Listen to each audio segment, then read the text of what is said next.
Vous avez peut-être vu ça à la une du journal ce matin. Adonis Stevenson, ex-boxeur, là, bien connu, célèbre, qui avait vécu une tragédie dans le cadre de la fin d'un combat de boxe, là, qui l'avait maintenu dans le coma pendant des jours. Était donc incapable, évidemment, d'administrer ses affaires.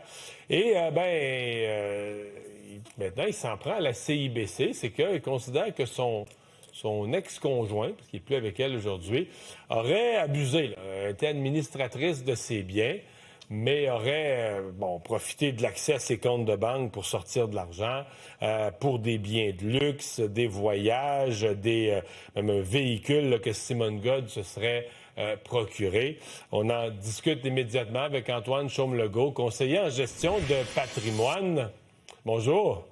Bonjour Mario. Commençons par les règles générales avant d'aller au cas précis.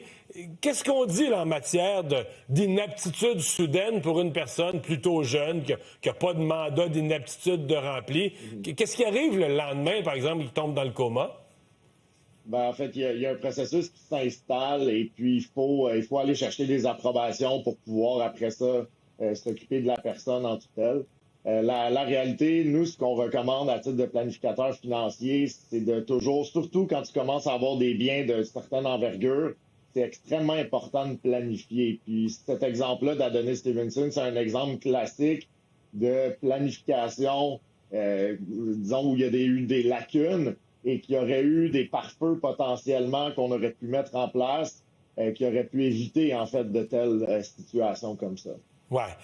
L'article du journal ce matin nous dit qu'au regard de la banque CIBC, Madame là, était l'administratrice de ses biens. Qu'est-ce qu'on veut dire parce que légalement, je veux dire, pour avoir accès au compte de banque, il faut qu'on lui donne. Qu'est-ce que la banque a eu besoin? Est-ce que parce qu'elle est la conjointe, c'est un automatisme? Est-ce qu'il y a un délai? Est-ce qu'il faut consulter d'autres membres de la famille? De quelle façon elle devient administratrice officiellement à telle enseigne là, qu'elle peut sortir de l'argent, signer un chèque où l'argent sort du compte?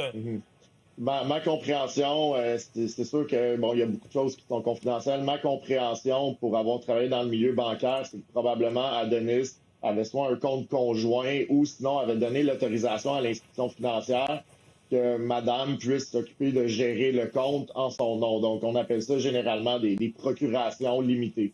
D'accord? Par contre, la réalité, c'est qu'il y a probablement eu une situation chez CIBC où eux n'ont pas nécessairement mis en place les protections pour protéger le client. Donc, par exemple, un retrait maximum, je sais pas, de 10 000 Ouais. Qui a besoin réellement de 100 000 en une journée?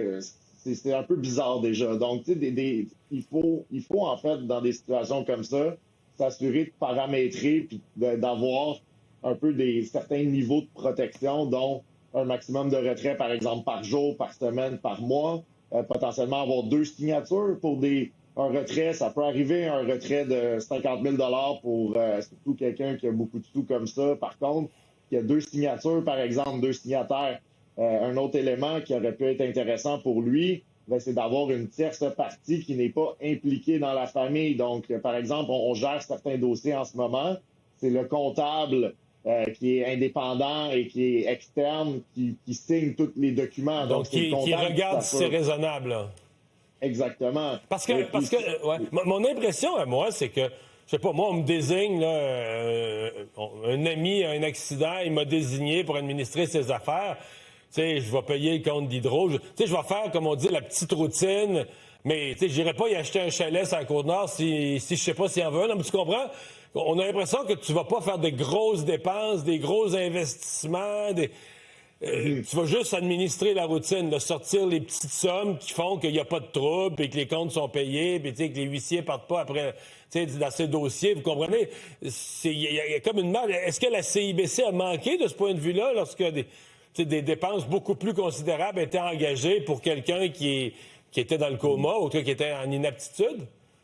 Écoutez, c'est ça, je peux pas commenter. Ce que le tribunal va déterminer, oui. Oui, c'est ça. Par contre, une chose est claire. Quand la CIBC, si elle a reçu une procuration limitée, c'est qu'Adonis faisait confiance à sa conjointe pour prendre des décisions pour lui. Donc, c'est ça la réalité journée zéro. Par contre, si ça a pris 9 mois avant que la CIBC se rende compte qu'il y a des choses bizarres qui se passent, ben là, c'est peut-être effectivement l'enjeu un peu légal qui va être discuté en cours à ce moment-là. Par contre, ce que je peux vous dire, c'est le meilleur conseil, allez voir votre professionnel de la finance, votre planificateur financier. Prenez le temps de vous asseoir avec lui. Puis bon, qu'est-ce qui arrive si telle ou telle situation arrive? Quels sont les meilleurs moyens et les meilleures pratiques pour me protéger moi, me protéger financièrement et physiquement? Puis malheureusement, on le voit, je l'ai vu à quelques reprises dans ma carrière, des personnes un peu plus âgées qui malheureusement, pour des problèmes de santé mentale, par exemple, perdent un peu la notion des choses. J'ai vu des situations catastrophiques qui se sont produites parce qu'ils n'ont pas pris les moyens avant quand tout allait bien. Donc, c'est un peu comme un contrat de mariage ou un contrat d'actionnariat. Tu vas signer ça quand ça va bien, puis que tu es en bon terme, puis que tout est correct. Donc, c'est sûr que les moyens de protection, ce serait un mandat, ce serait de mettre en place une fiducie. Pour des gens très fortunés, il peut toujours avoir un transfert, par exemple, dans une fondation qui peut gérer les biens. Puis il y a beaucoup plus de réglementation dans un contexte comme ça. Donc, si tu dois faire de la reddition de comptes, ben, tu es obligé de rendre des comptes. Puis un Range Rover à 99 000 ça passe pas dans des dépenses normales, usuelles pour la vie de quelqu'un, tu sais. Effectivement. Et merci beaucoup d'avoir été là.